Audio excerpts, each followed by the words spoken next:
এখন আমরা শিখব ব্যঞ্জন বর্ণ।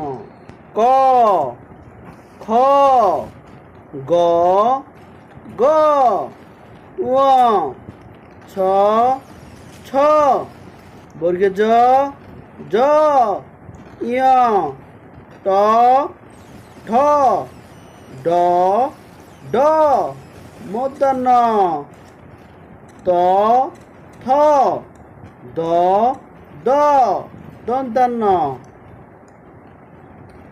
আমরা আবার বলছি ক, খ, গ, ঘ, ঙ, ছ, ছ, বর্গে জ, জ, ঞ, ট, ঠ, ড, ড, মূর্ধন্য ন, ত, থ, দ, দ, দন্তান্ন।